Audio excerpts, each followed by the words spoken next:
Hello and welcome to this session of criminal procedure code. ठीक है जी, आज मैं आप लोगों के साथ डिस्कस करने जा रहा हूं टॉपिक ऑफ मेंटेनेंस।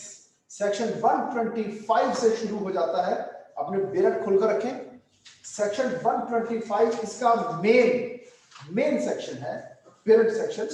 125 जो है वो ऐसा सेक्शन है सीआरपीसी का जिस पर शायद सबसे ज्यादा जजमेंट्स आ रही है, सबसे ज्यादा लिटिगेशन हो रही है। और ये चैप्टर 9 है और इसके अंदर 25, 26, 27, 28 सिर्फ 4 सेक्शन है, मगर बहुत ज्यादा कोर्ट्स में यूज होता है। और वैसे क्रिमिनल प्रोसीजर कोड पूरा ही ऑफ कोर्स क्रिमिनल लॉ है, लेकिन ये उसका सिविल एस्पेक्ट है। वैसे क्रिमिनल प्रोसीजर कोड जो है वो पूरी तरह से प्रोसीजर लॉ है, पर ये उसका सब्सटेंटिव एस्पेक्ट है। पुराने सीआरपीसी में मेंटेनेंस जैसा कोई चैप्टर था नहीं। मेंटेनेंस का चैप्टर ऐसा क्या था, इसमें क्या जरूरत पड़ गई मेंटेनेंस के चैप्टर को डालने की, अब मैं वो बताने जा रहा हूं। समझिए इस बात को। क्राइम होने के बाद क्या होगा वो तो सब लिख दिया था ओल्ड सीआरपीसी में भी, लेकिन क्राइम हो ही ना ये भी जरूरी था। Prevention is better than cure. तो लॉ कमीशन की कई ऐसी रिपोर्ट्स आई जिसमें पाया गया कि खास करके सेक्सुअल ऑफेंसेस जो है, ठीक है, उसका बेस रीजन ये है कि वुमेन इन इंडिया आज भी जो है वो डिपेंडेंट है अपने मेल पार्टनर पे, और वो सेकेंडरी रोल प्ले कर रही है, ठीक है, और फाइनेंशियली इंडिपेंडेंट नहीं है। खास करके जब उसका पति उसे छोड़ देता है, जब पति उसको मेंटेन करना बंद कर देता है, तो अगर तो वो लेडी पढ़ी लिखी है, अपने पैरों पर खड़ी है तो ठीक है, इंडस्ट्रीज है तो ठीक है, एक्सपोजर है तो ठीक है, कुछ कमा लेगी, खुद जिंदा रहेगी, अपने बच्चों को पाल लेगी, नहीं तो उसके पास गलत रास्ता अपनाने के अलावा और कोई जिसे कहते हैं चारा ही नहीं आता है। ठीक है, चोरियां होगी और सबसे मेन प्रोस्टिट्यूशन होगा। ठीक है, एक कॉन्कुबाइन जैसे रोल में हो सकता है वो आ जाए, या फिर ह्यूमन ट्रैफिकिंग का शिकार हो जाए।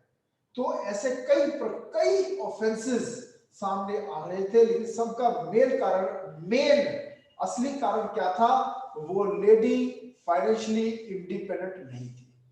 तो एक लेडी का फाइनेंशियल इंडिपेंडेंट ना होने की वजह से ये कई तरह के ऑफेंसेस पैदा हो रहे थे। तो क्यों ना रूट कॉज को खत्म किया जाए। समझ में आया? जिस बच्चे के माँ बाप उसको घर से निकाल देते हैं, या वो खुद घर छोड़ के भागने जैसा हो जाता है, तो वो भी क्या चोरियां कर रहे थे, क्राइम्स में एंटर हो रहे थे। ठीक है, बूढ़े माँ बाप अगर उनके पास भी कुछ खाना खाने को पैसे नहीं है, रिसोर्सेज नहीं है, उनके बच्चे उनकी देखरेख नहीं कर रहे हैं, तो वो भी या तो बेगिंग या फिर क्राइम की तरफ बढ़ते थे। तो इस कारण से चैप्टर आया, चैप्टर 9, जो प्रिवेंटिव इन नेचर है, सिविल इन नेचर है और सब्सटेंटिव इन नेचर है। राइट्स कॉन्फर कर रहा है वाइफ को, पेरेंट्स को और चिल्ड्रन को, इसलिए ये सब्सटेंटिव है। समझ में आया? तो 125 क्या कहता है, ठीक है, वो मैं आपको बताऊंगा। उससे पहले जरूरी है कि मैं आपको अच्छे से डिफाइन करके बताऊं कि होता क्या है मेंटेनेंस। ये देखिए आपके सामने स्क्रीन पर आ रहा है, ठीक है, कि क्या जरूरत पड़ गई इस चैप्टर की, जबकि Hindu adoption and maintenance act भी है, हिंदू मैरिज एक्ट भी है, पर्सनल लॉज में मेंटेनेंस का प्रोविजन था, मगर फिर भी इस चैप्टर को क्यों बनाया गया? क्योंकि अगर हिंदू मैरिज एक्ट के अंतर्गत या हिंदू एडॉप्शन मेंटेनेंस एक्ट के अंतर्गत अगर मेंटेनेंस मांगी जाती है तो सिविल सूट फाइल होगा, यानी लेंथी प्रोसीजर। तो स्पीडी मैकेनिज्म प्रोवाइड करने के लिए, जी हाँ, ठीक है, स्पीडी, इफेक्टिव और इनएक्सपेंसिव रेमेडी प्रोवाइड करने के लिए चैप्टर 9 बना, 125 to 128 बना, for those people against those people who neglect or refuse to maintain their dependent wife, children or parents. अब मैं ऑब्जेक्ट इसका पहले ही आप लोगों को बता चुका हूं, एक बार डायग्राम दिखाना चाहूंगा आप लोगों को। ये देखिए, सबसे पहले हम बात करते हैं मीनिंग एंड ऑब्जेक्ट की। ठीक है जी, ये चैप्टर चल रहा है मेंटेनेंस का। सबसे पहले बात करें मीनिंग ऑब्जेक्ट। असली इसका जो ऑब्जेक्ट है वो है equality of sexes, male female, ठीक है। And for protective discrimination, this is not discrimination, this is protective discrimination. क्या legislation protective discrimination for women and children कर सकता है? हाँ कर सकता है। कहां दिया हुआ है? Article 15 of constitution. क्योंकि आपको याद होगा 15, 3, 4, 4 ये जो है ये सारे प्रोटेक्टिव डिस्क्रिमिनेशन की बात करते हैं। एससी के लिए, एसटी के लिए, बैकवर्ड क्लास के लिए, वुमेन चिल्ड्रन के लिए प्रोटेक्टिव डिस्क्रिमिनेटरी लेजिस्लेशन हो सकती है। Clear? They operate as exceptions to article 15। और आगे चलते हैं। प्रिवेंट वैग्रेंसी एंड डेस्टिट्यूशन, जैसा कोई बाली सुनाओ ऐसा नहीं होना चाहिए, ठीक है, नहीं तो वो लेडीज गलत रास्ते जाएंगी। कि ये कहां कहा गया? विमला वर्सेस वीरा स्वामी केस में कहा गया, ठीक है जी। और जो आप मेंटेनेंस मांग सकते हो पिछले कितने समय की मांग सकते हो? Maximum 1 year period. अगर 3 साल से किसी का पति किसी लेडी का पति उसे मेंटेन नहीं कर रहा तो क्या पिछले 3 साल के एरियर्स मांग सकते हैं? नहीं। कितने मांग सकते हैं? मैक्सिमम लास्ट 1 ईयर, ठीक है। कहां लिखा है ये बात? क्लॉज 3 के प्रोविजन में लिख रखा है 125 के। क्लियर? चले आगे। तो इसके बाद आता है ये केस चलेगा कहां? कभी भी मेंटेनेंस प्रोसीडिंग्स का जो केस होता है सेकंड क्लास मजिस्ट्रेट कोर्ट में नहीं चलेगा, हमेशा कहां चलेगा? जुडिशियल मजिस्ट्रेट फर्स्ट क्लास, ठीक है। और अब इसके अंदर 2 क्वेश्चन सबसे मेन है। Who is liable to maintain and who can claim maintenance. सबसे पहले who is liable to maintain. बंदे के पास मीन्स है मगर फिर भी वो या तो इग्नोर्स या रिफ्यूजेस टू मेंटेन करता है। If a person doesn't have physical resources but is an able bodied man, शरीर से तंदुरुस्त है, he is liable to maintain the wife. कोई बीमारी तो नहीं है ना, हाथ पैर चलते हैं ना, करो काम कमाओ, मेंटेनेंस देनी पड़ेगी। Clear? So any person who is having sufficient means, ठीक है, able bodied, still he neglects and refuses to maintain, ठीक है, तो that person is liable to maintain। ये एबल बॉडीड वाली बात तो जैसे कुछ कौन सा केस है? बसंत कुमार वर्सेस सूरत कुमार। क्लियर? और आगे चलते हैं। अब किस किस को मेंटेनेंस क्लेम करने का राइट मिला हुआ है? पहला, who can claim? Wife can claim maintenance. यहां वाइफ का मतलब क्या है? lawfully wedded wife unable to maintain herself। अगर वाइफ खुद एक ऑफिसर है, अच्छी अर्निंग है, she cannot claim maintenance। पहली बात, lawfully wedded wife होनी चाहिए। दूसरा, unable to maintain herself होना चाहिए। इवन की अगर वो मैरिज हिंदू मैरिज एक्ट के सेक्शन 24, 25 की एप्लीकेशन की वजह से अगर वॉइड भी है, even then the husband has to maintain that wife. समझ में आया? लॉफुली वेडेड है लेकिन किसी टेक्निकल प्रॉब्लम की वजह से अगर मैरिज वॉइड डिक्लेयर हो जाती है तब भी वाइफ हैज टू मेंटेन। इसमें मेनली ज्यादातर ये देखा जाता है कि nobody shall be allowed to take advantage of his own wrong, okay, and the weaker section of society has to be protected। Clear है? और आगे चलते हैं। even a divorced wife if she has not remarried can claim maintenance। ये बात कहां लिखी है? अब तो वाइफ नहीं है, डाइवोर्स हो चुका है, मगर ये बात लिखी है एक्सप्लेनेशन बी में। मैं दिखाता हूं आपको, ये देखो एक्सप्लेनेशन बी, देखिए मिला? कहां मिला?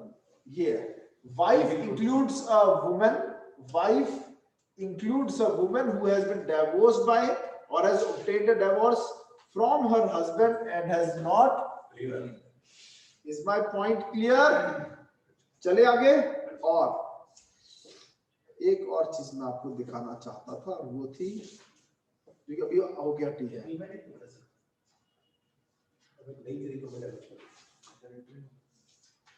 सर अगर वो वाइफ कमा सकती है तो इस सेक्शन के अंदर नहीं ले सकती? नहीं, कमाती है, कमा सकती नहीं, कमाती है अगर, तो वो नहीं ले सकती। वाह जी, अपना पैसा बैंक में रखो और पति को परेशान करो, ये तो अच्छी बात नहीं है ना, है ना? ठीक है जी। सर इसमें एबल बॉडीड वाला नहीं होता फॉर फीमेल? वो फीमेल के ऊपर अप्लाई नहीं होता, because females are considered as weaker sex, weaker section of society. समझ में आया? तो इस कारण उनको प्रोटेक्ट करना ना। देन अब आता है, ये समझ में आ गया? हाँ, अब आता है हु कैन क्लेम में अगला पॉइंट आता है, minor can claim, minor can claim the maintenance. Minor discuss करते हैं, ठीक है जी। ये कहां दिया है? एक्सप्लेनेशन ए में, कि दो तरह के हो सकते हैं, लेजिटिमेट हो चाहे इनलेजिटिमेट हो, चाइल्ड का राइट तो बनता है मेंटेनेंस का। क्लियर? और बस एक बात होनी चाहिए, अनेबल टू मेंटेन हिमसेल्फ और हरसेल्फ। माइनर का मतलब 18 से कम। क्या मेजर चाइल्ड भी मेंटेनेंस मांग सकता है? जनरल रूल ये है, no maintenance to a major child. 18 से ऊपर है तो नहीं, लेकिन अगर किसी इंजरी की वजह से या फिर किसी फिजिकल और मेंटल एब्नॉर्मेलिटी की वजह से अगर unable to maintain the self है, तो इवन कि एक मेजर चाइल्ड भी मेंटेनेंस क्लेम कर सकता है। या तो माइनर चाइल्ड करेगा या मेजर डिसेबल्ड चाइल्ड करेगा। क्लियर? ओके। और फिर क्या एक मैरिड बच्चा, मैरिड चाइल्ड मेंटेनेंस क्लेम कर सकता है? यस। चाइल्ड में बी लेजिटिमेट, में बी इनलेजिटिमेट, चाइल्ड में बी मैरिड, में बी अनमैरिड। लेकिन हमारे देश में बाल विवाह बहुत होते रहे हैं, आज भी हो जाते हैं, हालांकि इट इज अ क्राइम। ठीक है जी। तो डॉटर हो या सन हो, मैरिड हो या अनमैरिड हो, बोथ कैन क्लेम मेंटेनेंस। और आगे, इफ माइनर मैरिड डॉटर, अगर माइनर मैरिड डॉटर है, सिर्फ एक सिचुएशन में वो मेंटेनेंस अपने पेरेंट्स से क्लेम कर सकती है, अगर उसका जो हस्बैंड है, ठीक है, वो मेंटेन नहीं कर सकता उस माइनर वाइफ को। ठीक है। Parent bound to maintain the minor married girl if her husband is unable to maintain that minor. Clear? Basically ये करो, माइनर कोई भी है वो ले सकता है। बस माइनर कोई भी ले सकता है, वो लेजिटिमेट है, इनलेजिटिमेट, जायज, मैरिड, अनमैरिड। एक एक्सेप्शन आ जाती है और वो है माइनर मैरिड डॉटर। वो सिर्फ एक सिचुएशन ले सकते हैं, उसका पति भी उसको मेंटेन कर रहा तो बाप करेगा। समझ में आया? क्या मैं चलूं आगे?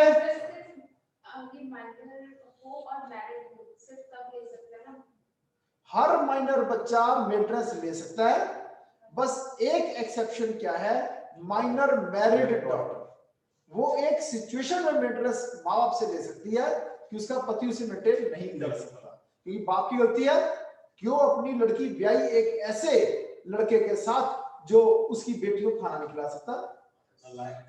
नलायक है, तो उससे बड़ा नलायक तो उस लड़की का बाप है, तो उसकी जिम्मेदारी खत्म नहीं हुई है अभी। समझ में आया? मैरिज के बाद भी अपनी माइनर डॉटर को मेंटेन करेगा जब तक वो 18 नहीं होती। Is my point clear? समझ में आ रहा है?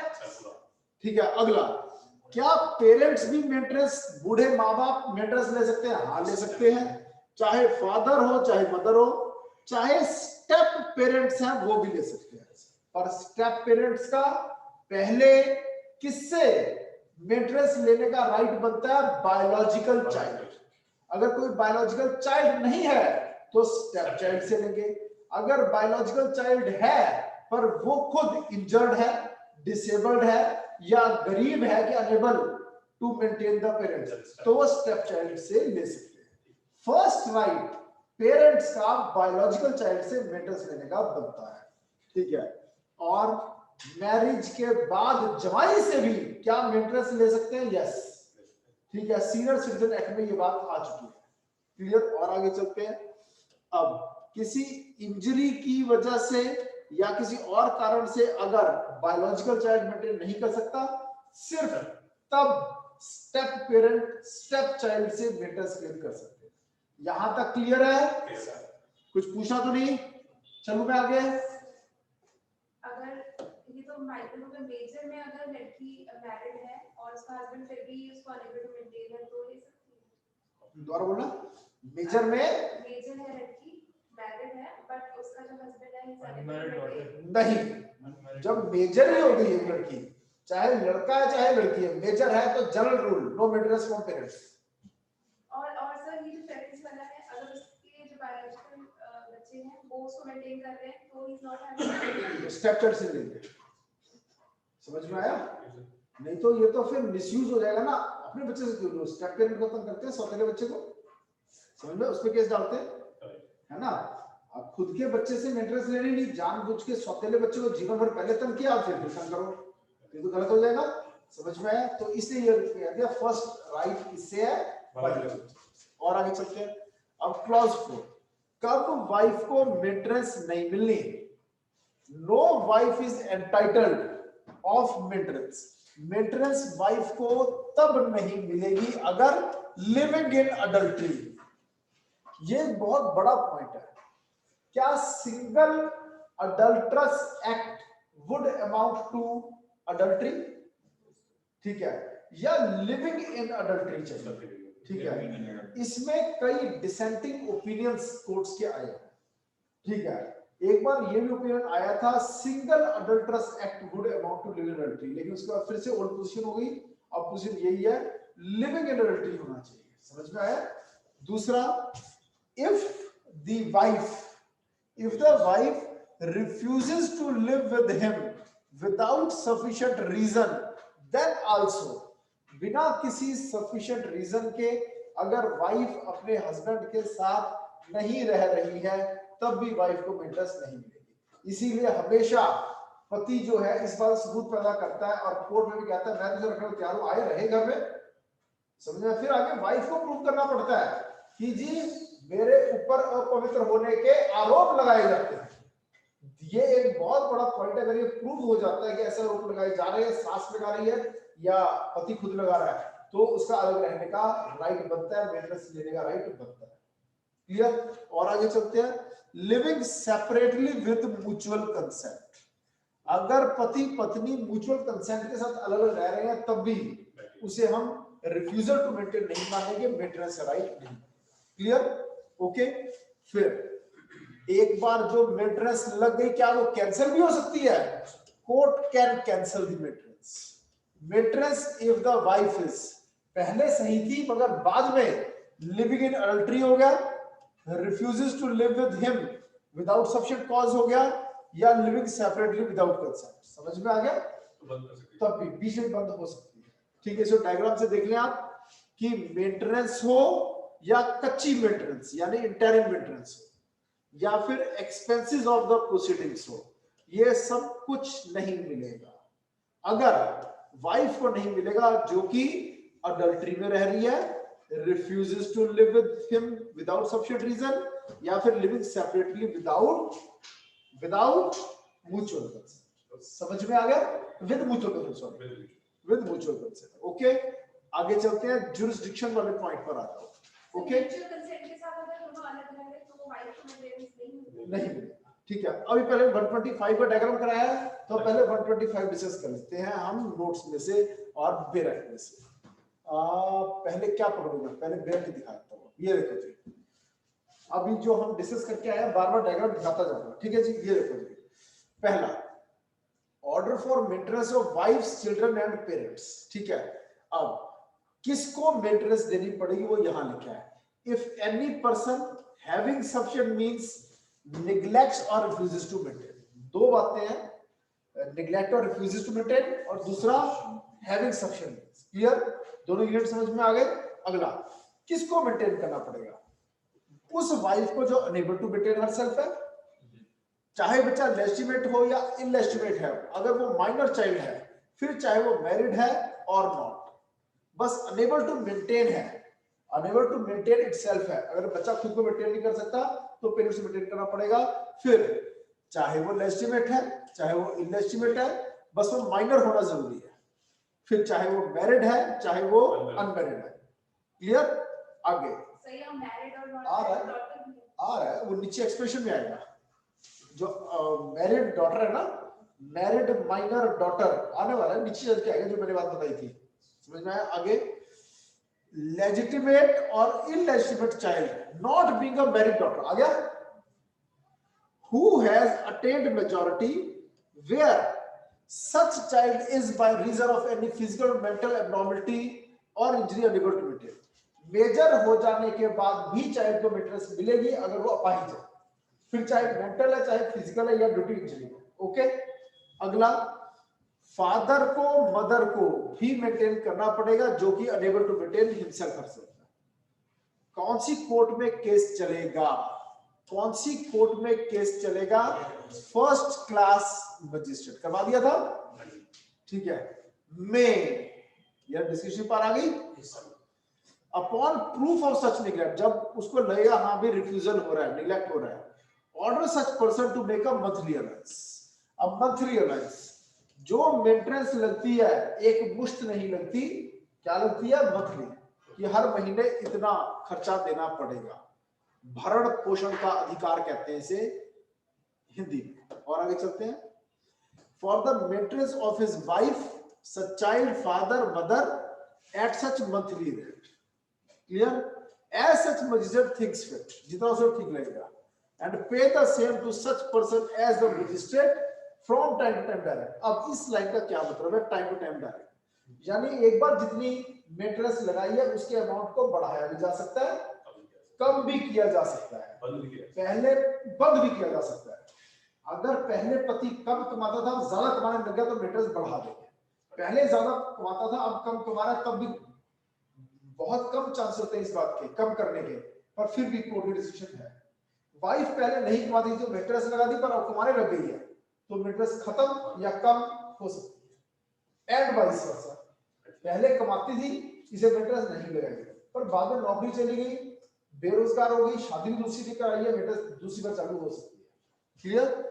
और आगे during the pendency of the proceeding regarding monthly allowance order such person to make a monthly allowance for the interim maintenance. कच्ची मेंटेनेंस, पक्की मेंटेनेंस तो सारे सबूत देखने के बाद लगेगी। एक बार 2 महीने के अंदर यानी 60 दिन के अंदर अंदर कच्ची मेंटेनेंस लगानी जरूरी होती है। समझ में आया?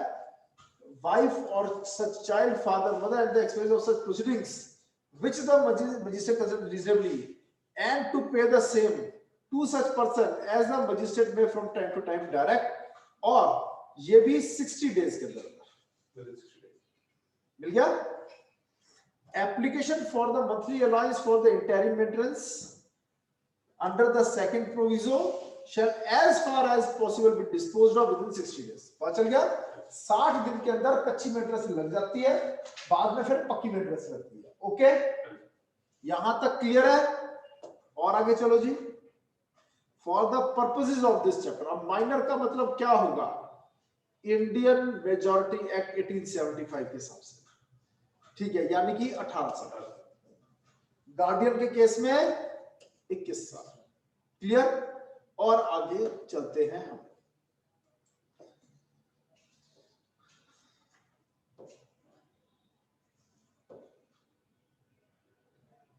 चलो जी, अब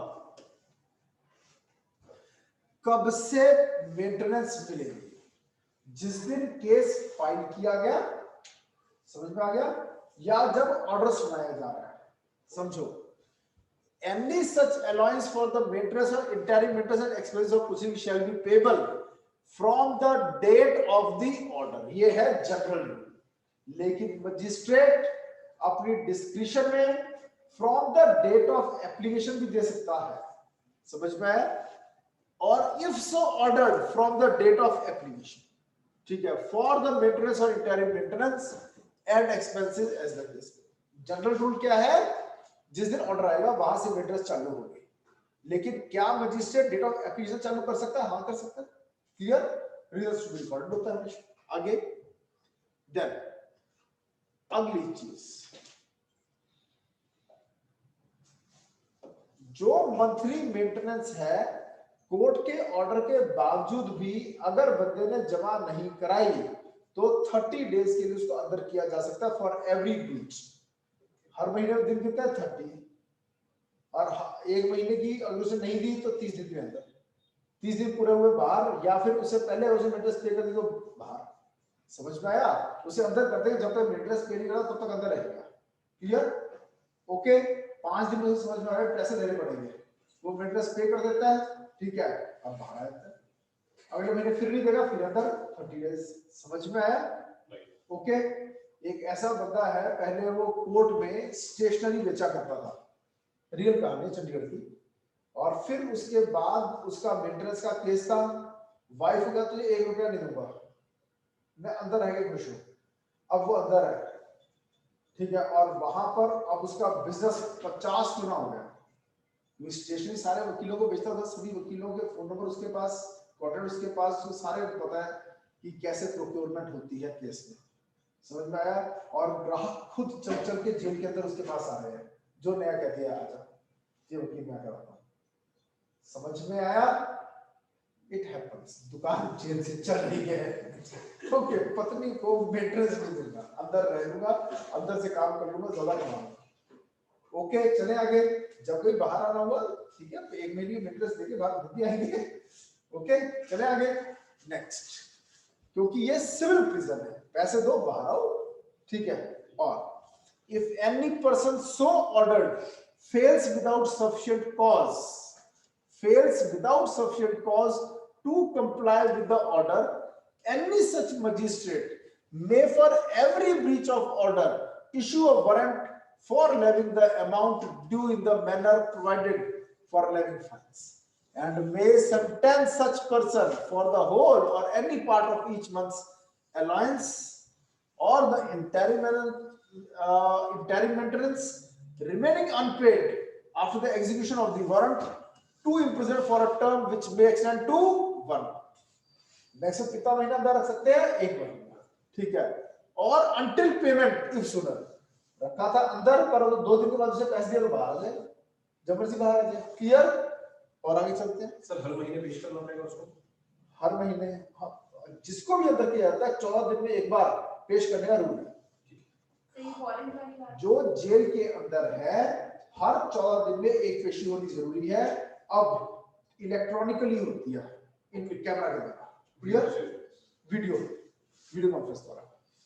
provide that no warrant shall be issued for the recovery of any amount due under this section unless application made to the court to levy such amount within a period of 1 year from the date on which it became due। याद आ गया limitation period कि maximum कितनी maintenance मांगी जा सके पिछले 1 साल। डिफॉल्ट हुआ, नहीं पे किया तो 1 साल के अंदर उसको क्लेम किया जा सकता है, 1 साल के बाद उसको क्लेम नहीं किया जा सकता। ये वो पॉइंट है। ये इशू वारंट वो जो उसको अंदर करने का वारंट, अंदर पहले तो पैसों का वारंट होता है कि उससे ये पैसे वसूल किए जाए। समझ में आया? नहीं होते हैं वसूल तो उसे अंदर करेंगे। ओके, अगला नेक्स्ट, अब आ जाओ यहां। Provided further that if such person offers to maintain his wife on condition of her living with him and she refuses to live with him, वो आदमी कह रहा है मैं इसको अपने साथ रहना चाहता हूं, हम साथ रहना चाहते हैं, लेकिन वाइफ रहने से मना करती है, तो such magistrate may consider any grounds of refusal stated by her। तो क्या कारण बताए उस लड़की ने, वो क्यों अपने पति के साथ नहीं रहना चाहती, उसे कंसीडर करेगा magistrate and may make an order under this section notwithstanding such offer if he is satisfied that there is just ground for so doing। तो मजिस्ट्रेट क्या ऑर्डर कर सकता है? may make an order under this section, यानी matters लगा सकता है, notwithstanding such offer, कि चाहे पति ऑफर कर भी ना मैं ऐसे रहने को तैयार हूं, मगर जो रीजंस बताए पत्नी ने क्यों वो साथ नहीं रहना चाहती उसको देखते हुए मेटर्स भी लगा सकता है। क्लियर? और आगे चलते हैं। if a husband has contracted marriage with another woman or keeps a mistress, ठीक है, it shall be considered to be just ground for his wife's refusal to live with him। दूसरी शादी या फिर जिसको कीप या रखा है, जैसे वर्ड्स यूज करते हैं, मिस्ट्रेस मेंटेन कर रहा है, ठीक है जी, तब भी वाइफ अगर कहते हैं इन कारणों से मैं इसको इसके साथ नहीं रहना चाहती, तो ये जस्टिफाइड रीजन है अब पति को पत्नी को मेंटेनेंस देनी होगी। नेक्स्ट, अब कब वाइफ को मेंटेनेंस नहीं मिलती? क्लॉज 4 वाली बात, 3 बातें थी। कौन कौन सी 3 बातें थी? They are living separately by mutual consent, याद आ गया लास्ट पॉइंट जो था। फिर second last point, she refuses to live with her husband without just reason, और दूसरा लिविंग इन अडल्टरी। क्या नहीं मिलेगा उसको? अलाउंस फॉर द मेंटेनेंस और internal maintenance and expenses of proceed, कुछ नहीं मिलेगा। क्लियर? अब आता है क्लॉज 5, मेंटेनेंस लगने के बाद उसे रोका कम किया भी जा सकता है। हाँ हो सकता है, अगर बाद में गलत काम कर रही है। ये देखो, on proof that any wife in whose favour an order has been made, यानी एक बार मेंटेनेंस लग गई under this section, now she is living in adultery. ठीक है, पहली बात। दूसरा, without sufficient reason she refused to live with her husband, दूसरी बात। और तीसरा, living separately by mutual consent, maintenance का पॉइंट। क्लियर? अब चलते हैं इसकी गहराइयों में। यहां क्लियर, योर टॉपिक से गहराई भी कराऊंगा। ओके, ये देखो जी, these provisions are a measure for social justice, social justice के लिए ये रूल्स बने हैं। तो ये 15 क्लॉज 3 में वैलिड है। ठीक है, ये कहा गया रमेश चंद्र कौशल केस में वर्सेस रीना कौशल, कि ये कॉन्स्टिट्यूशनली वैलिड है मेंटेनेंस का चैप्टर बिकॉज ऑफ 15 क्लॉज 3। चले आगे और आगे चलते हैं। ये देखो, अब इससे होता क्या है? Purpose, equality of sex, protective discrimination, समझ में आ गया? Okay, next, 41st law commission report क्या कहती है? Preventing starvation and vagrancy. Clear? इसके लिए चैप्टर है। ओके, नेक्स्ट, अगला चक्रभुज वर्सेस सीताबाई का एक केस है। ठीक है, जिसमें ऑब्जेक्ट बता रखा है कि क्यों इस चैप्टर को बनाया गया, to prevent vagrancy, not to punish a person who is not maintaining but to prevent vagrancy। अब क्या मतलब है unable to maintain herself का? ठीक है, means would mean that means available to the deserted wife while she was living with her husband and would not take within itself the efforts made by the wife after desertion to survive somehow।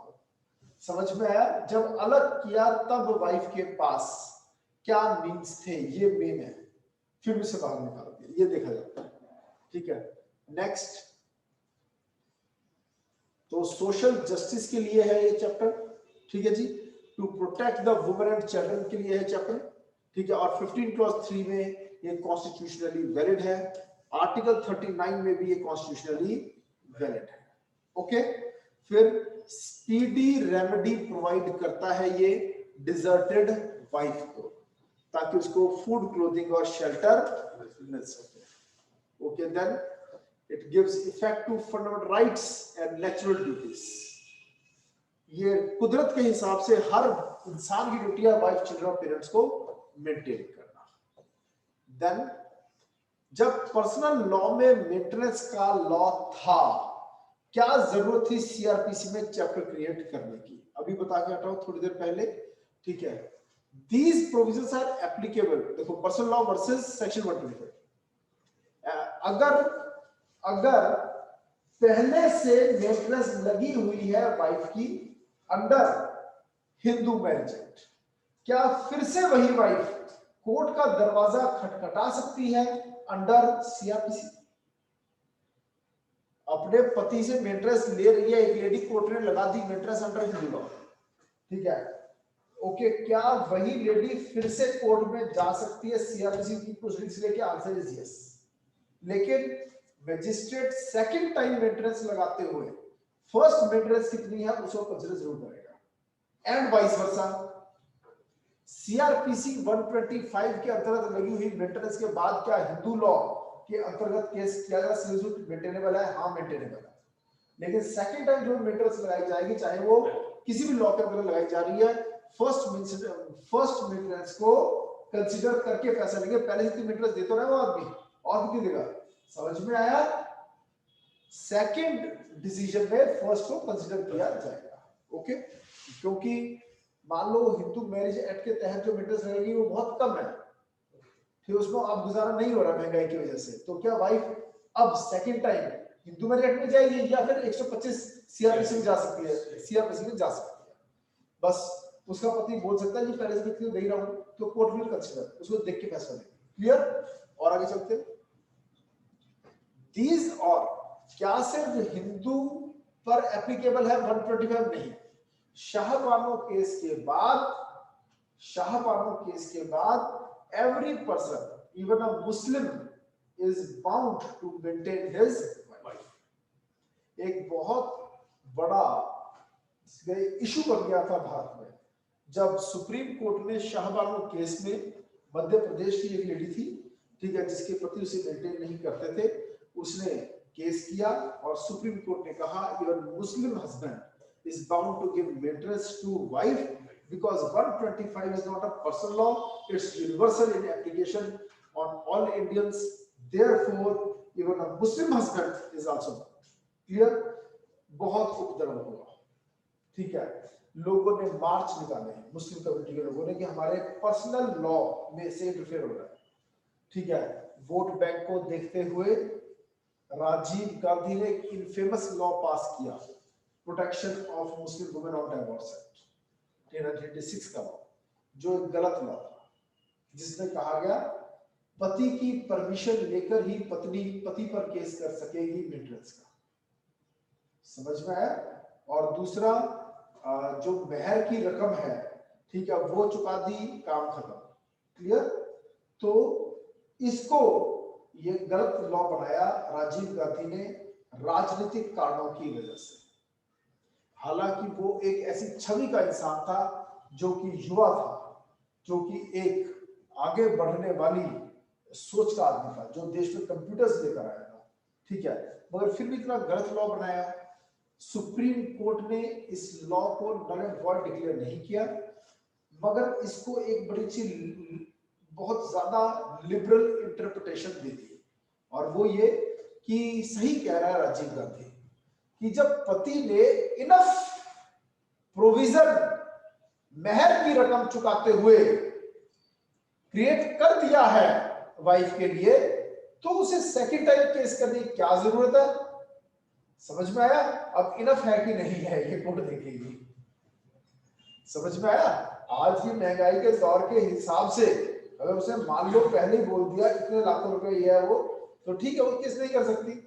लेकिन अगर insufficient दिया है, यानी court ने फिर सारी power अपने हाथ में ली, और इस जज का नाम था Daniel Latifi judgment. Shah Bano law pass किया राजीव गांधी और फिर डेनियल लतीफी जजमेंट। ओके, तो हर धर्म का इंसान, because section 125 of CrPC is secular in nature. Point clear है? और आगे चलते हैं। ये जो प्रोविजंस है, these are applicable to persons belonging to all religions and have no relation with the personal law of the parties. Case का नाम नानक चंद किशोर एयर। क्लियर? आगे जो पर्सनल लॉ है, क्या मेंटेनेंस के चैप्टर उसी कोई रेलेवेंस ही नहीं है ये देखने के लिए मैरिज वैलिड है या नहीं, मेंटेनेंस मिल रही है या नहीं मिल रही है पर्सनल लॉ नहीं बताएगा, ये सीआरपीसी बताएगा। लेकिन मैरिज वैलिड है या नहीं ये कौन बताएगा? पर्सनल। तो वैलिडिटी ऑफ मैरिज का फैसला personal law of the party से होगा। ये कब कहा गया, किसने कहा? Yamuna Bai versus Anantrao 1988 supreme court. Point clear? और आगे चलते हैं हम। नेक्स्ट, जो लॉ प्रोविजन है to maintenance under any person law is separate and distinct. जैसे अभी मैंने बताया हिंदू मैरिज एक्ट में प्रोविजन है, हिंदू और ऑप्शन मेंटेनेंस में भी है। There is no conflict between the to provisions. ऐसा नहीं है what will prevail over the other कि दोनों भी मेंटेनेंस देने की बात करते हैं। ओके, अगर एक लेडी ने पहले मेंटेनेंस या एक बच्चे ने पहले मेंटेनेंस लगवा ली है अंडर पर्सनल लॉ, क्या वो सीआरपीसी 125 के अंतर्गत जा सकते हैं? Answer is yes. बट क्या होगा? मजिस्ट्रेट में take into consideration the old maintenance. समझ में आया? चले आगे। अब who can claim maintenance? Wife, children, parents. Okay, अब वाइफ, ठीक है जी। अब वाइफ में वो वाइफ भी आ जाएगी who has been divorced not yet remarried. Clear? आज को पहले ये बहुत इंटरेस्टिंग पॉइंट सब आएंगे, ठीक है। कैन अ कॉन्कुबाइन, क्या कॉन्कुबाइन मेंटेनेंस क्लेम कर सकती है? घर की नौकरानी जो सेक्सुअल सर्विस भी दे रही है अपने मालिक को। समझ में आया? ठीक है।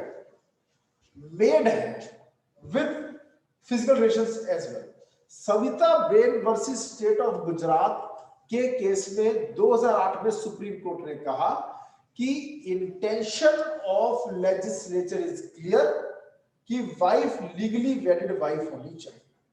ठीक है, ओनली अ लीगली वेडिड वाइफ,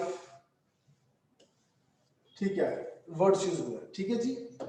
तो इसलिए कॉन्कुबाइन कभी भी मेंटेनेंस क्लेम नहीं कर सकती। आगे, सो अकॉर्डिंग टू वो लीगली वेडिड वाइफ है, वो मेंटेनेंस नहीं ले सकती। ओके, जहां पर हमने चाइल्ड की बात करते हुए इललेजिटिमेट वर्ड यूज किया, वाइफ में क्यों नहीं यूज किया? यानी कि intention of the legislature is clear. हम वहां पर भी कर सकते थे लीगल और इलीगल वाइफ, तो हमने नहीं बोला ना, यानी कि intention of legislature is clear. Okay,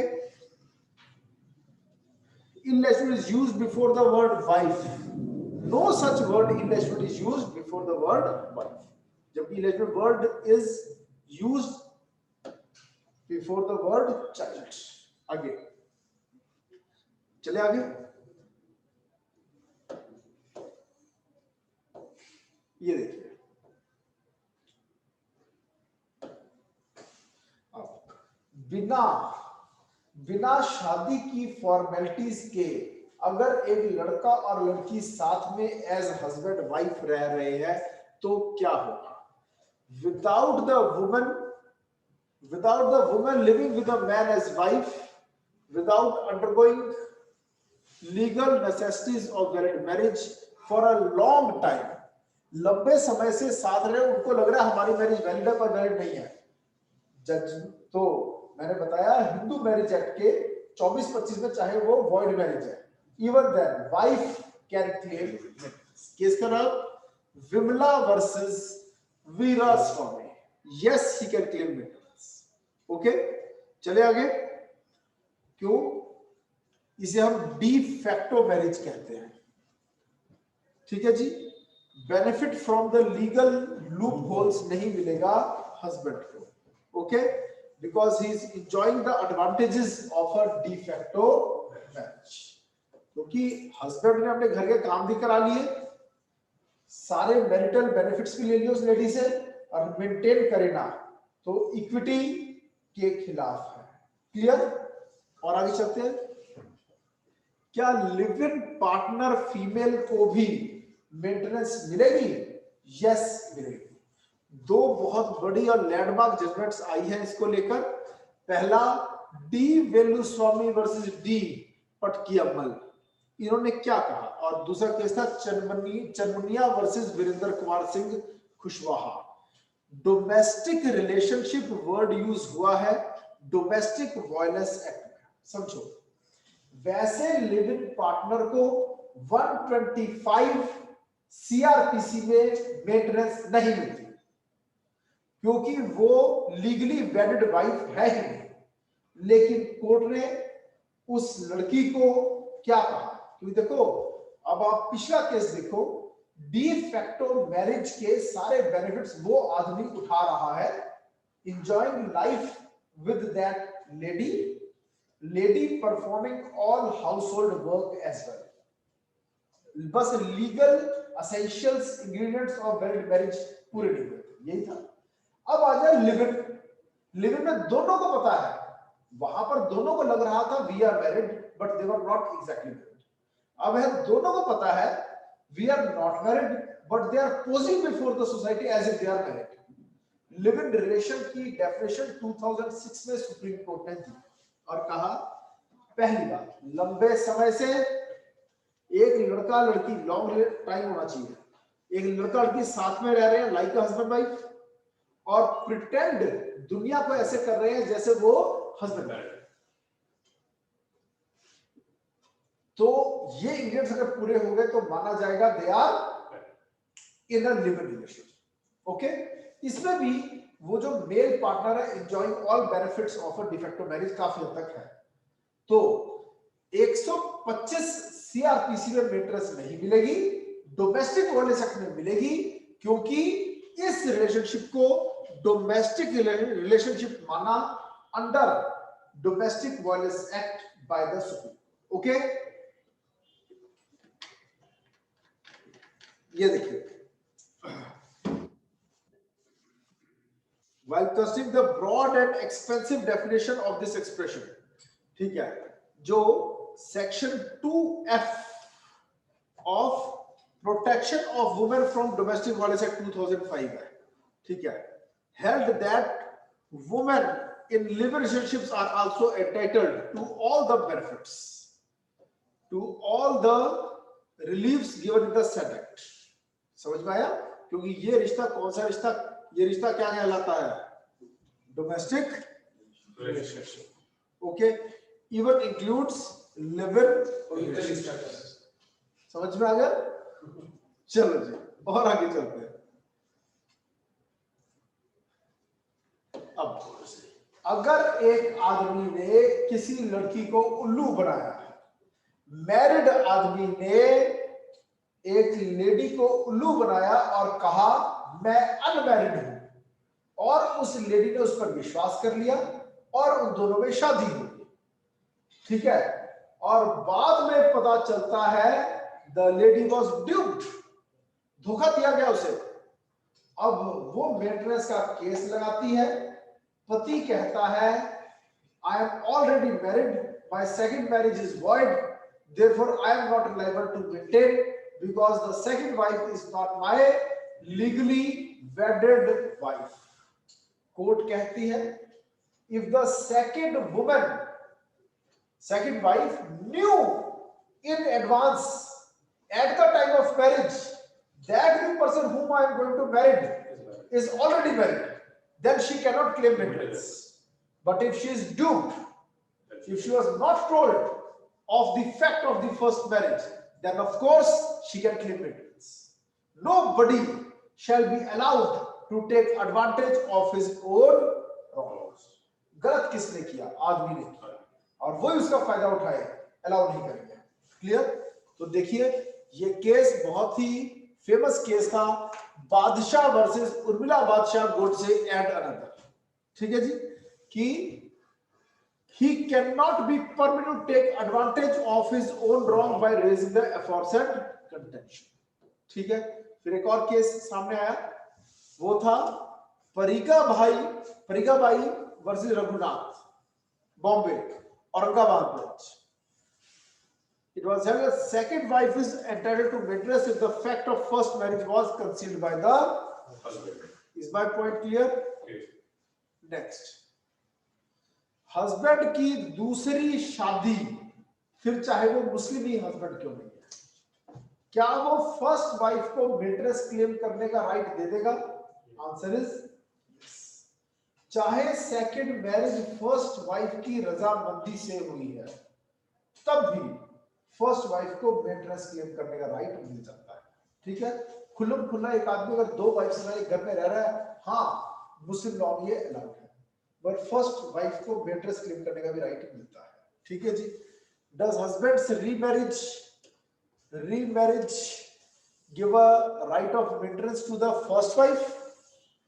शुबानू versus M Abdul Ghafoor.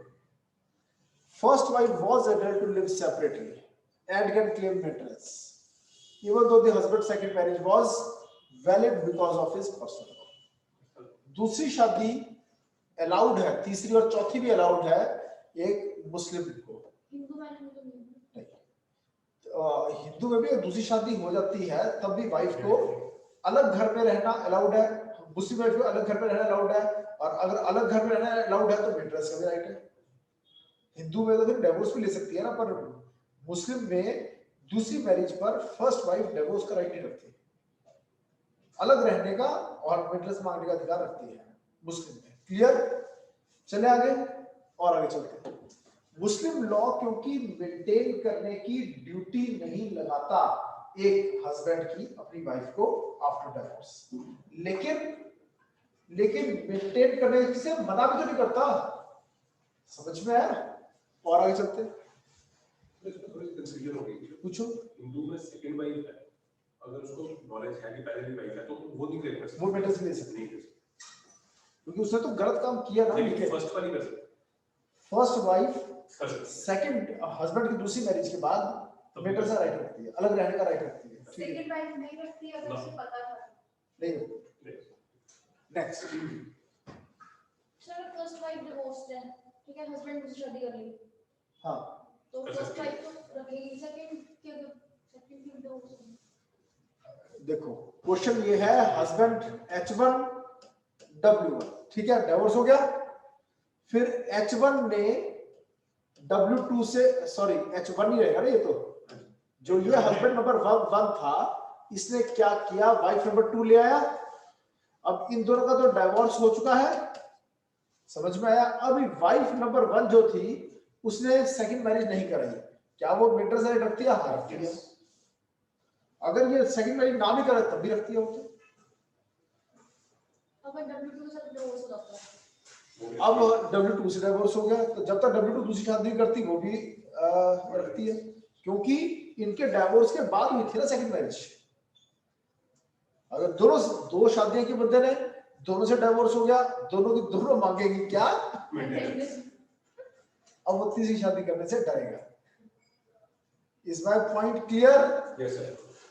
Next case था Zahma Lamma 1988 case, Andhra Pradesh high court की first wife is entitled to maintenance even when she consented to the remarriage of his husband, a further proof of neglect is not necessary. समझो, अगर पति ने अपनी पत्नी से पूछा कि अगर तुम्हारी परमिशन हो तो क्या मैं दूसरी शादी कर लूं, पत्नी ने कहा कर लो, उसने दूसरी शादी कर ली। अब पत्नी कहती है अब तुम्हें मुझे मेंटेनेंस देनी हुई, क्या देनी पड़ेगी? Answer yes. समझ में आया? तो ऐसी परमिशंस नहीं मांगनी चाहिए। ओके, सर वो मेंटेनेंस उसको मिलेगी, फिर वो साथ में रहेगी कि उसकी मर्जी। वॉइड नहीं हो जाएगी सेकंड मैरिज दोनों को। ये जो केस था ये मुस्लिम की बात हो रही है, समझा? और हिंदू में ये वाला लॉ तो अप्लाई होगा ही होगा। अगर दूसरी शादी उसने कर ली है, फिर चाहे वो नल एंड वॉइड मैरिज है, पर वो मिस्ट्रेस तो बन गई, सेकंड लेडी जो है मिस्ट्रेस तो बन गई ना। समझ में आ गया? जुदाई फिल्म देखी होगी आपने, अनिल कपूर, वहां पे उल्टा था, अनिल कपूर ने श्रीदेवी से परमिशन लेकर दूसरी शादी नहीं की थी, श्रीदेवी ने फोर्स किया था अपने पति को कि you get married to Urmila Khatoon. समझ में आया? ठीक है, क्या इसके बाद श्रीदेवी अपने पति अनिल कपूर से मेंटेनेंस ले सकती थी? समझ में आया? हालांकि वैसे ये एक मूट प्रोपोजिशन बन गई है, ठीक है, क्योंकि यहाँ पर how can now she claim anything because of her own wrong, ठीक है। लेकिन अभी तक की, क्योंकि अभी तक रियल लाइफ में ऐसा केस भारत में नहीं आया है जहां कोई वाइफ पीछे पड़ जाए कि अपने पति की दूसरी शादी करानी पड़ेगी। ओके, लेकिन उसने पहली वाइफ की मर्जी के खिलाफ की थी दूसरी शादी, पर फिर छोड़ दिया था हेमामालिनी को, now living with the first wife. ठीक है जी, जो फर्स्ट वाइफ थी धर्म चेंज किया था, सरला मुडगल केस से पहले की बात है जी। जो बॉबी देओल, सन्नी देओल वगैरह जो थे ये सारे फर्स्ट थे। फिर उसे सेकंड वाइफ हेमा मालिनी, फिर उसे ईशा देओल पैदा हुई थी। ठीक है जी, ओके।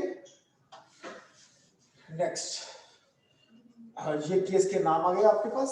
जिनके पति छोड़ जाते हैं वो मिनिस्ट्री बन देता है। सब जाके चलो, मोदी भी बन गया वो। आप मिनिस्टर बनना चाहेंगे? नहीं, एक ही वोट है। तो अब हर दिन देखिए भगवान के साथ नहीं, ओल्ड वाइफ। फोटोज भी इकट्ठे आते हैं इंस्टा पे। उसकी पत्नी है वो। है तो पत्नी, डिवोर्स नहीं हुआ ना उनका। डिवोर्स नहीं हुआ ना, मुसलमान है ना। मुस्लिम से दोनों मैरिजेस वैलिड है। मुस्लिम है। धर्मेंद्र मुस्लिम है? यस, नहीं वैसे next next, whether a Muslim woman can claim maintenance under section 125, बहुचर्चित सवाल।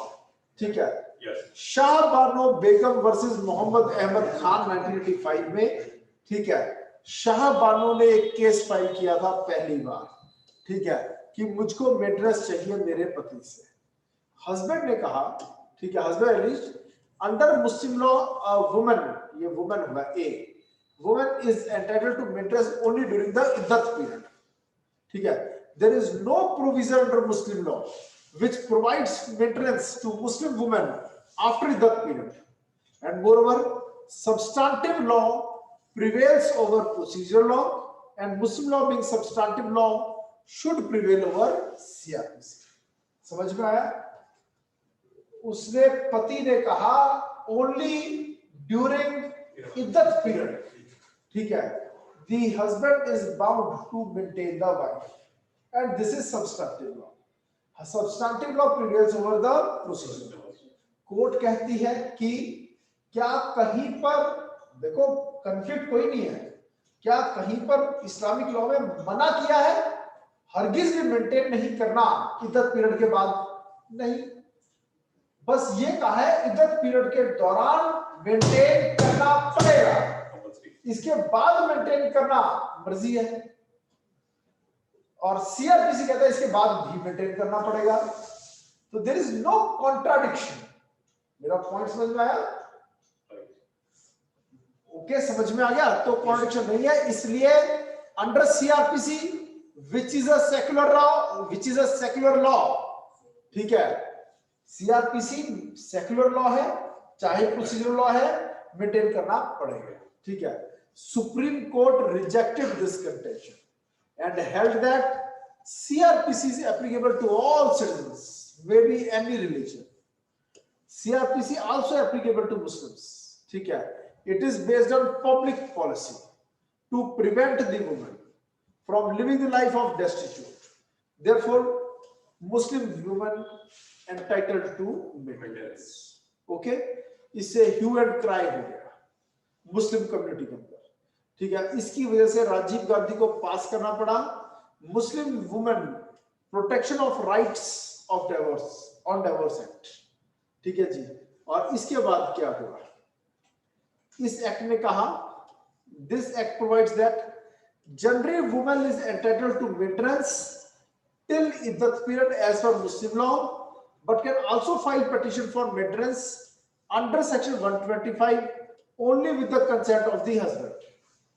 हस्बैंड क्यों कंसेंट देगा? तुम उस पर केस करो, क्लियर? मगर सुप्रीम कोर्ट ने इसको नल एंड वॉइड डिक्लेयर करने के बजाय डैनियल लतीफी केस में क्या कहा? लिबरली इंटरप्रेट कर दिया इस लॉ के इस प्रोविजन को और कहा, although Muslim women can not file direct petition under section 125 CrPC because of the act pass in 1986, but supreme court by interpreting section 3 of this act held that husband has to make such a provision during the period that iddat period में उसे इतना कुछ कर देना होगा कि maintenance provided by him shall be sufficient for the woman for the period during the period or even after the iddat period। समझ में आया? और होगी maintenance शुरू, समझ में आया? और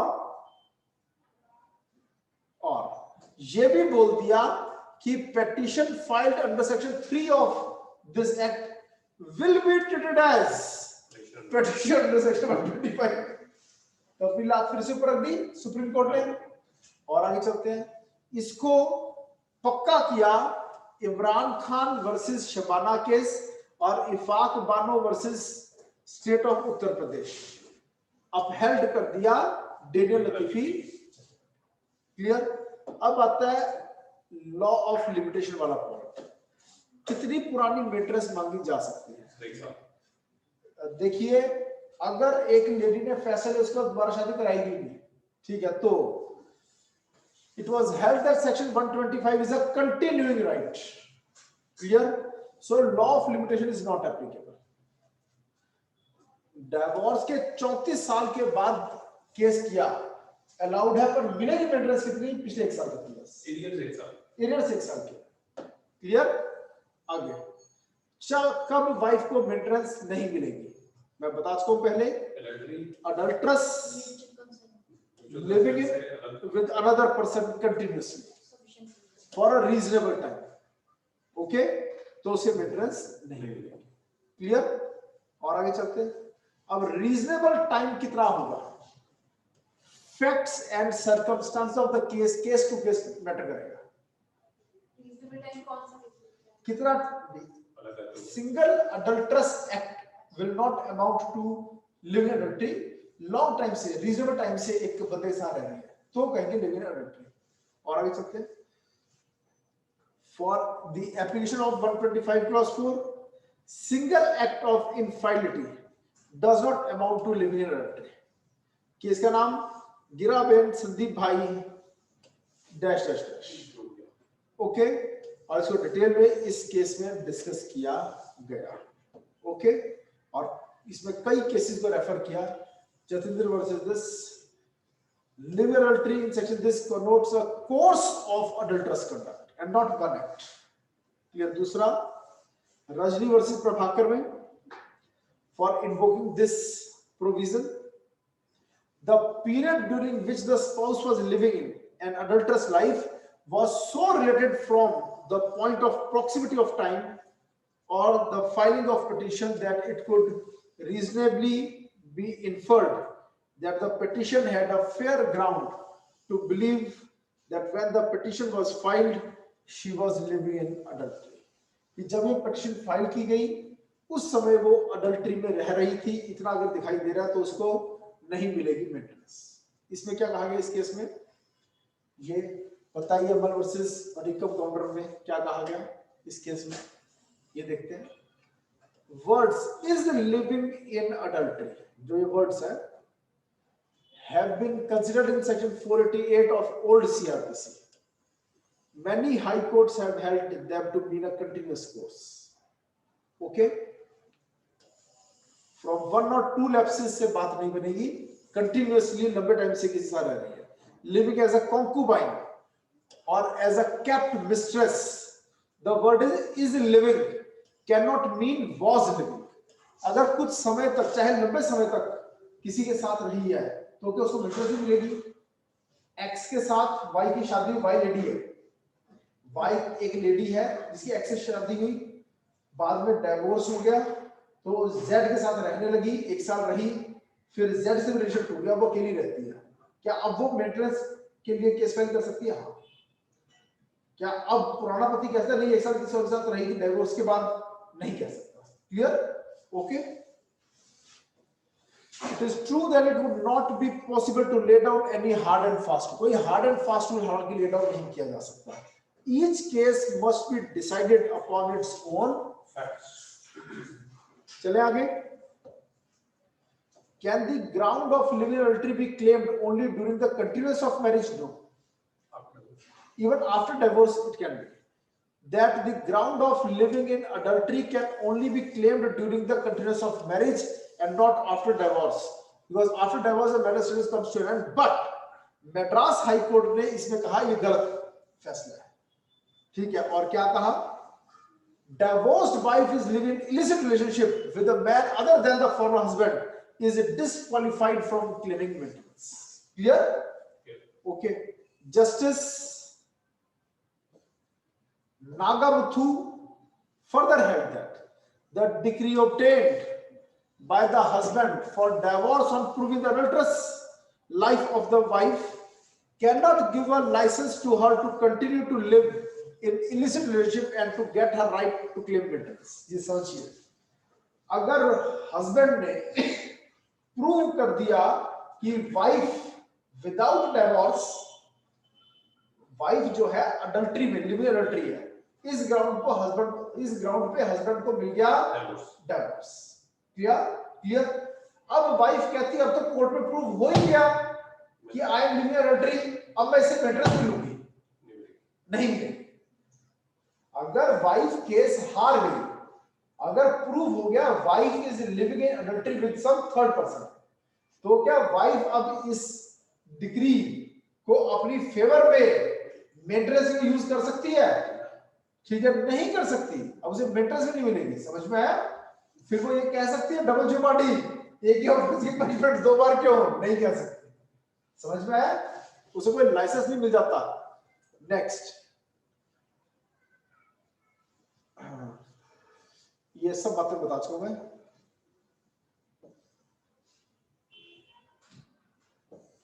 नेक्स्ट, लिविंग सेपरेटली। अब देखो किस किस को रीजनेबल कॉज माना कोर्ट ने, किसको नहीं माना। What is the reasonable? अगर if the wife is living separately without reasonable cause, no maintenance. What is the reasonable cause? ये हर केस के सर्कमस्टेंसेस पे डिपेंड करेगा। क्या क्या एग्जांपल्स है रीजनेबल कॉज के? पहला, husband keeping concubine, allegation of unchaste, जगह तिरिया, ठीक है, तिरिया चरित्र का आरोप, ठीक है। Next, bad behaviour of in-laws. तिरिया यही होता है एक मैरिड लेडी हु इज कैटलेस, ठीक है। अच्छा, डॉक्टर बलराज तिरिया का तो भेद भगवान ने भी नहीं पाया, तो हमने क्या मतलब समझाएं? अगर आपको इसके बारे में जानकारी है तो दीजिए। तिरिया एक्चुअली में स्त्री को बोला गया है कि उसके चरित्र के बारे में किसी को नहीं पता, भगवान को भी पता नहीं। लूज कैरेक्टर बोल दिया, गलत है क्या वो? नहीं, वैसे तो सही है उसका अर्थ जो है, लेकिन इसके बारे में भगवान को भी नहीं पता है। ठीक है जी, लेकिन तिरिया में से लूज कैरेक्टर गाली है, सही है। तो अब इसका उदाहरण देता तो फिर ठीक ही जितना नहीं है था। हाँ, यहाँ खाना खाते खाते भी वो वहां से वापस आई तो भी उसका चरित्र के बारे में नहीं पता। बात करेंगे इस टॉपिक पर, ठीक है जी। ओके, बस लूज कैरेक्टर मूवमेंट के लिए तिरिया जैसे वर्ड्स यूज किए जाते हैं। When they are residing separately by mutual consent, कि mutual consent से अगर if they are living separately तभी no maintenance। Okay, case Gurmeet Kaur versus Surjit Singh. In case of divorce by mutual consent can claim it। क्या divorce bye mutual consent के बाद maintenance मांगी जा सकती है? Yes, claim maintenance after divorce on December 25 because according to statement B, the word wife includes divorced wife and the divorce can also be taken by mutual consent। mutual consent से हुए divorce के बाद भी क्या हो सकता है? maintenance। अब आ जाओ चिल्ड्रन। बिना किसी सफिशिएंट कॉज के अगर लेजिटिमेट या इलेजिटिमेट चाइल्ड को आप नहीं मेंटेन कर रहे हैं, ठीक है, बस the child is not of age of majority, you are liable to maintain. ठीक है जी। और मेजर को कब मेंटेन करना पड़ेगा? बस लेजिटिमेट हो इलेजिटिमेट हो, अगर माइनर है चाइल्ड मेंटेन करो, मेजर है तभी मेंटेन करो अगर फिजिकल या मेंटल या इंजरी की वजह से डिसेबल्ड है, unable to maintain himself herself होना चाहिए। क्लियर? और आगे चलते हैं, next point. Minor married daughter है, कब मेंटेन करना पड़ेगा? जब husband is incapable to maintain her. Clear? और आगे चलते हैं। Major married daughter but incapable, मतलब कि हार्डली मेंटेन, मेजर है ना, नो मेंटेनेंस। डिसेबल्ड है, डिसेबल्ड करना पड़ेगा, बेशक मेजर और मैरिड भी है।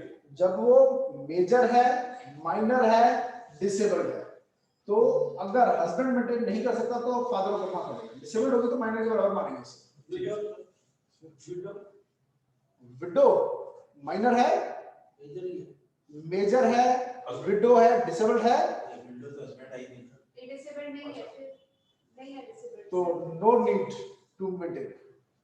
अगर मेजर चाइल्ड है नो मेंटेनेंस, मेजर चाइल्ड है डिसेबल्ड है मेंटेनेंस है, मेजर है डिसेबल्ड है प्लस मैरिड है नो मेंटेनेंस, मेजर है डिसेबल्ड है मैरिड है but husband can not maintain, father has to maintain. Sir उसमें एडॉप्शन होता है जिसमें फादर इन लॉ नहीं पड़ते हैं, आंटी फादर इन लॉ को मेंटेन करना पड़ता है। हाँ लेकिन वो पर्सनल लॉ में है ना, यहाँ नहीं। क्लियर? CRPC में तो नहीं या किसी को क्लेम नहीं कर सकते हो फादर इन लॉ का। नहीं, फादर इन लॉ से मेंटेनेंस सीआरपीसी में नहीं है। चले आगे। वेदर मेजर चाइल्ड सर हाँ जी sir concubine is not but her minor kids are entitled for this. Concubine maintenance नहीं मांग सकती। कॉन्कुबाइन को अगर बच्चा हो गया है वो इलेजिटिमेट चाइल्ड माना जाएगा, वो मेंटेनेंस ले सकता है। यस मिस्ट्रेस नहीं ले Okay सकती, sir. मिस्ट्रेस नहीं ले सकती, लेकिन मिस्ट्रेस से हुआ बच्चा मेंटेनेंस ले सकता है, वो इलेजिटिमेट चाइल्ड है। सर इवन की जैसे इन जो लूज कैरेक्टर फीमेल में किस तरह के वर्ड्स यूज हो सकते हैं, ठीक है, जैसे कॉन्कुबाइन, कॉन्कुबाइन, मिस्ट्रेस, होर, कीप, ठीक है। एक और ऐसा ही वर्ड था नहीं, मैं भूल गया हूँ, एक याद कर मुझे। She is a slut.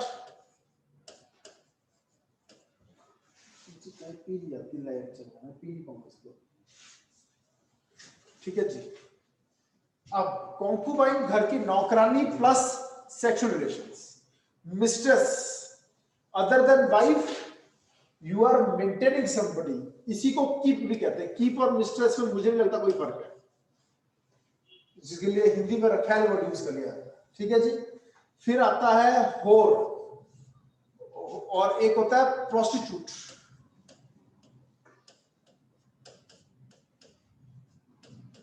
Prostitute, अब होर जो है giving sexual service to anybody who is not married to that woman is a whore. But if she is giving that sexual service for money, then she is a prostitute. And the girl who easily says yes to the other men, then the other girls out of jealousy, ठीक है, they call that girl as a slut. Slut is एक लड़का लड़की को slot नहीं बोलेगा। बाकी लड़कियां जो कि चाह रही होती हैं कि अभी और कंपटीशन होने दो, अभी लड़के को और पीछे आने दो, पर उन 4 लड़कियों में से एक लड़की ने बड़ी जल्दी से हाँ कर दिया, जिसकी वजह से बाकी 3 लड़कियां वेट करती रह गई। समझ में आ गया? तो वो लड़कियां आउट ऑफ जेलस, बाकी वो 3 लड़कियां उससे एक लड़की को क्या बोलेगी जिसने जल्दी हाँ कर दी, शी इज अ स्लट। समझ में आ गया? ये टर्मिनोलॉजी है। अब कॉन्कुबाइन से हुआ बच्चा, मिस्ट्रेस, कीप, होर से हुआ बच्चा, या इवन की प्रोस्टिट्यूट से हुआ बच्चा, ये सब मेंटेनेंस क्लेम कर सकते हैं। समझ में आया? स्लट वर्ड को मैं नहीं बोला क्योंकि वो सेक्सुअल रिलेशंस से डील नहीं करता। ओके, ठीक है। तो इवन की एक प्रोस्टिट्यूट से भी अगर एक बच्चा हो जाता है, वो भी इलेजिटिमेट चाइल्ड होगा। बायोलॉजिकली इलेजिटिमेट चाइल्ड है, वो बायोलॉजिकल चाइल्ड है पर इलेजिटिमेट है। The child can claim maintenance, but the mother of that child, concubine, whore, keep, mistress, prostitute, slut, कोई भी मेंटेनेंस क्लेम नहीं कर सकता। चले आगे। Any other question? अगर मेजर है डॉटर मैरिड और husband can't maintain, major daughter है ना, डिसेबल्ड है नहीं है, नो मेंटेनेंस। क्योंकि मेजर डॉटर हो चाहे सन हो, तब मेंटेनेंस मिलेगी जब वो डिसेबल्ड है। डिसेबल्ड है नहीं, मे बी फिजिकल, मेंटल और ड्यू टू इंजरी। अगर डिसेबल्ड है तो CRPC में है सर, वो तो हिंदू लॉ में तो सुनते ये है कि जब तक शादी नहीं होती तब तक उसको मेंटेन तो पालना तो पड़ेगा, तो सब कुछ करना ही है। मेजर है मेरा थोड़ा निकाल नहीं, क्या हिंदू लॉ में ये लिखा हुआ है कि जब तक शादी नहीं हुई, फिर चाहे 50 साल का हो जाए वो बंदा, उसको मेंटेन करो? कहाँ लिखा है? तो करना ही पड़ता सर, हिंदू को क्या करेंगे? अपना बच्चा काट के थोड़ा सकते हैं, नहीं था। अच्छा, शादी होगी तो मेंटेन नहीं करना। करते रहते हैं। भैया अगर आपने शादी ना कराई होती तो इस टाइम में आपकी माँ को आपको मेंटेन करना पड़ता? नहीं जी, हिंदू लोग में ऐसा नहीं लिखा। अनमैरिड की बात होती है ना, तो मैरिड कहाँ लिखो, इस सेक्शन बताओ ना, आपने तो पढ़ा है, हिंदू लोग बोलो कहीं लिखा है कि जब शादी को मेंटेन करना पड़ेगा, चाहे बंदा अगर छड़े। लड़की की बात, हरियाणा में, पंजाब में Unmarried daughter can claim. Unmarried daughter can claim. Unmarried doctor हाँ, आफ्टर मेजॉरिटी ना, हाँ, आफ्टर मेजॉरिटी फ्रॉम जब तक शादी नहीं होती, जब तक शादी नहीं होती from his parents. Parents can claim maintenance. तो ये हिंदू लॉ में है, सीआरपीसी में। Adoption and सीआरपीसी में नहीं है सर, सीआरपीसी में ये सही है, वो जो डिसीज वो करना है, अलग-अलग दोनों है ना। ठीक है जी, लेकिन लड़के तो नहीं ले सकते। ना लड़के की बात है, लड़की unmarried daughter. अनमैरिड डॉटर का हिंदू लॉ में। नेक्स्ट और आगे चलते हैं। Even if he is not suffering from, ये चले आगे। Whether a major child can claim maintenance, एक केस में हुआ, ये महाजन केस है, यहां पर बाप ने बेटे की एडमिशन एमबीबीएस में करवा दी और उसने अपनी जिंदगी के महत्वपूर्ण साल उसमें लगा दिया, वो बच्चा हो गया मेजर। अब कहते हैं फीस के पैसे नहीं देंगे, तो कोर्ट ने कहा फादर को फीस के पैसे देने पड़ेंगे, एग्जामिनेशन फीस देनी पड़ेगी। समझ में आया? क्योंकि माइनर चाइल्ड ने अपने फादर के कहने पर एडमिशन लिया। अब ये देखियो, in this case it was held that the parents are liable to pay the examination fees as well as interest to the major children, अगर उनके कहने पर पढ़ाई का एडमिशन लिया। Clear? then whether a stepmother is liable to pay compensation under section 125, ठीक है जी। तो it was held that the court could order a step parent to pay child support to 3 contingencies। अब कब स्टेप मदर को पैसे देने पड़ेंगे to step child? पहली बात, step parent was either in a marriage like common law relationship with the child's parent for at least 2 years। वो step mother अगर 2 साल कम से कम biological father of the child के साथ रही है तो स्टेप मॉम को पैसे देने पड़ेंगे। 2 साल का पीरियड है। Clear? Next, married to the child's parent for any length of time. Okay, अगर वो मैरिज लाइक रिलेशनशिप में रही है मिनिमम 2 साल तो देने पड़ेंगे, मैरिज करवाई है तो देने पड़ेंगे, and contribute to the child's support और मेंटेनेंस फॉर एटलीस्ट 1 year। शादी करवाई और कम से कम 1 साल अगर बच्चे को पालने में हेल्प किया है तो इसके बाद भी मेंटेन करना पड़ेगा। And last, contribute to the child's maintenance और support within 1 year of the date that child support claim was filed with the court। Within 1 year of the date that the child support claim was filed। जब बच्चे ने claim मांगा उससे पहले वाले 1 साल में अगर सपोर्ट किया तो फिर करना पड़ेगा। Then it is for the legislatures to look into this issue in the interest of a helpless child who is thrown out by his stepfather, stepmother, and there is none to take care of such child। Next, parents की बात करें तो parents को अगर maintain करना पड़ेगा, yes करना पड़ेगा। क्या स्टेप पेरेंट्स मेंटेनेंस क्लेम कर सकते हैं? General rule, parents does not include step parents. पर अगर स्टेप पेरेंट्स के खुद के बायोलॉजिकल चाइल्ड नहीं है या बायोलॉजिकल चाइल्ड मेंटेन नहीं कर सकता तो क्या होगा? That the step parents cannot claim maintenance from their stepchildren when the step parents have their own children living and capable to maintain। Maintenance कहां से लेनी पड़ेगी? बायोलॉजिकल। तो अगर नहीं है खुद का बच्चा या खुद का बच्चा होने के बावजूद वो मेंटेन नहीं कर तो स्टेप चाइल्ड से ले सकते हैं। If the step parents do not have children or have children but unable to maintain them, in that case step parents can claim maintenance from their stepchildren। Clear? चले आगे। Then, according to explanation of section 20 HAMA, Hindu Adoption Maintenance Act, that a childless stepmother can claim maintenance। stepmother का खुद का कोई बच्चा नहीं है तो step child से maintenance ले सकती है। ये केस है सामने आपके। stepmother cannot claim maintenance। stepmother cannot claim maintenance from stepson, however a childless stepmother is entitled to claim maintenance from a stepson provided she is a widow or her husband if living is also incapable. या तो window है या फिर husband है जिंदा पर husband maintain नहीं कर सकता उसका. नेक्स्ट, अब एक सीनियर सिटीजन एक्ट भी है 2007 का, वो भी बहुत वाइड है और काफी ड्यूटीज इंपोज करता है बच्चों पर अपने पेरेंट्स को मेंटेन करने के लिए. द वर्ड इसमें लिखा है parents include natural adoptive and step parents. और सेक्शन 7 क्लॉज 2 इस एक्ट का क्या कहता है? SDM has the power to try such a case. Okay, और क्या कहता है? Section 23 of this act provides that when the property is transferred, देखो बूढ़े माँ बाप ने अपनी प्रॉपर्टी बच्चों को दे दी, बाद में बच्चे बूढ़े माँ बाप का ख्याल नहीं रख रहे तो वो प्रॉपर्टी वापस पेरेंट्स के पास जा सकती है. चंडीगढ़ में एक हाई कोर्ट जज ने इस पावर को यूज किया. Clear? The expectation that the children, ये सोचकर प्रॉपर्टी दे दी बच्चों की, बच्चे ख्याल रखेंगे, लेकिन बच्चों ने ड्यूटी पूरी नहीं की, तो according to section 23 parents have the power to declare that transaction as void. Any person who refuses to maintain his or her parents, he can be punished for up to 3 months or with a fine or ₹5,000 or both. 5,000 का fine या 3 महीने कैद या दोनों हो सकते हैं अगर आप पेरेंट्स को मेंटेन नहीं करेंगे. एसडीएम कोर्ट में केस चलेगा, नॉट सिविल कोर्ट. और आगे चलते हैं. अब क्या डॉटर को भी मेंटेन करना पड़ेगा? Son daughter both liable to maintain. The word his is used. अगर आप देखते हैं 125 को 125(1),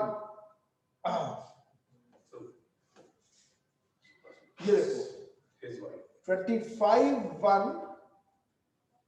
यहां देखो 1D देखो कि नहीं 25(1) देखना, ये देखो तो सब नहीं है सर. फादर को मदर को मेंटेन करना पड़ेगा. यहाँ पे हिज वर्ड यूज हुआ है, तो यानी बेटी को तो मेंटेन करना नहीं पड़ेगा. तो ये क्वेश्चन क्या है? आंसर है his includes her. According to section 2Y of CrPC, read with section 8 of IPC, जहां पर हिज वर्ड हुआ है हिज इंक्लूड्स हर. याद रखना, कई जगह ये क्वेश्चन आएगा. अगर कहीं पर हिज वर्ड यूज हुआ है तो हर पे अप्लाई होगा. तो 2Y red with section 8 of IPC. ठीक है जी. और इसका मतलब तो ऐसे ये निकल रहा है सन इज लायबल, लेकिन अब daughter is also liable. His includes her, he includes she. Okay, his used also means her. कब से इंटरेस्ट पे करनी पड़ेगी? From the date of order. Magistrate चाहे तो from the date of application. चलिए आगे. और क्या ऑर्डर कर रहे करेंगे? मंथली अलाउंस भी और साथ में इंटरिम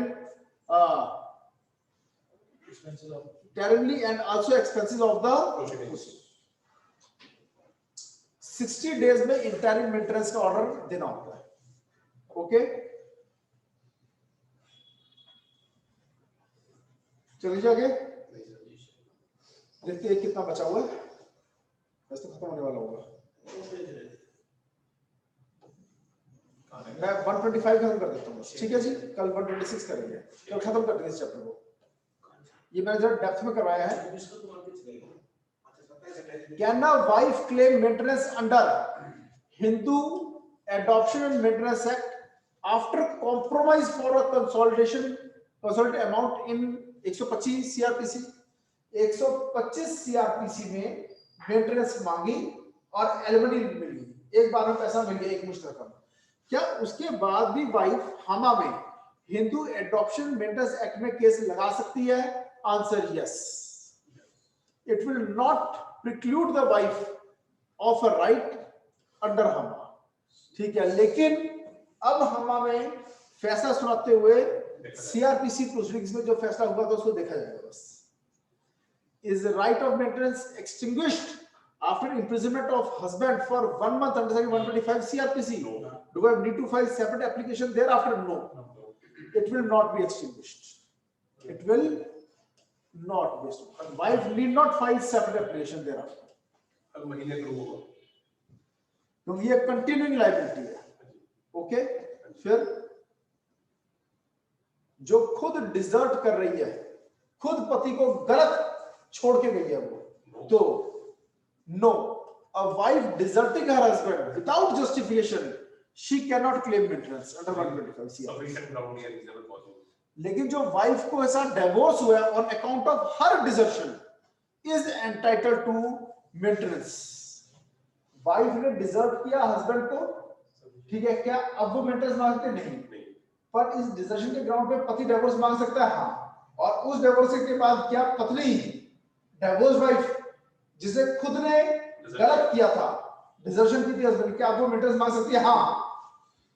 देखो, but however the wife who was divorced on account of her desertion is entitled to maintenance from decree of divorce. Case Manoj Kumar versus Champa Devi 2017 supreme court. Sir उसको उसके ग्राउंड के लिए benefit मिल गया?